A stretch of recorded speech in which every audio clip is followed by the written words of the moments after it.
Programang ito ay rated SPG. Striktong patnubay at gabay ng magulang ang kailangan. Maaaring may masiselang tema, lengguwahe, karahasan, sexual, horror o droga na hindi angkop sa mga bata.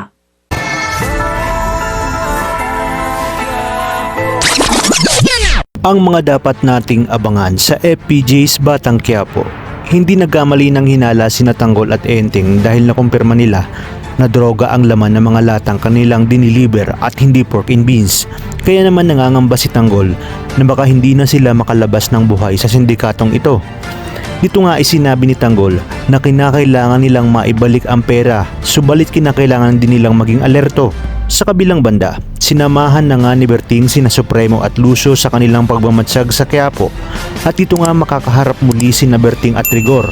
Sasabihin ni Rigor na nagsama-sama umano ang pare-parehong kulay ng mga budhi, kung kaya't sinabi ni Berting na masyado umanong matalim ang dila ni Rigor. Sa pagbabalik naman ni Tanggol at Enteng ay muling napabilib sina Angkong at Roy dahil talaga umanong mapagkakatiwalaan si Tanggol.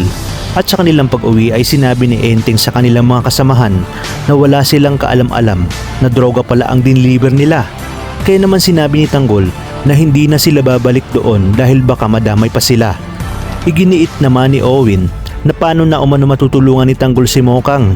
Kung kaya't iminungkahi ni Enteng na bakit kaya hindi na lang nila nakawin ang malaking perang hawak ni Roy. Sinabi ni Tanggol na sa bagay umano dahil galing naman ito sa kasamaan. At dito nga ay muli silang babalik sa bahay ni Roy at nanakawin nila ang napakaraming pera ni Roy upang maipangpagambot nga sa tatay ni Mokang na si Mang Warsing. Matagumpay naman silang nakapasok at nakakuha ng pera, ngunit bago sila makaalis ay makikita sila ng mga tao ni Roy, kung kaya't dito muli magkakaroon ng bakbakan at palitan ng mga bala sa pagitan ni Tanggol at Roy.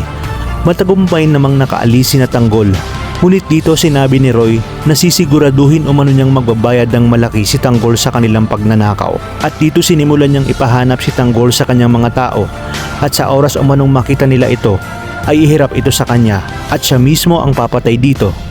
Ang tanong, ano kaya ang gagawin ni Ramon sa oras na ihirap sa kanya ni Roy ang taong nagnakaw sa kanila at makita ni Ramon na si Tanggol ito na kanyang pinaghihinalaang anak? Kaya namang kapamilya, kapit lang dahil marami pa tayong dapat abangan dito lang sa bagong paborito ng sambayanan, ang FPJ's Batang Quiapo.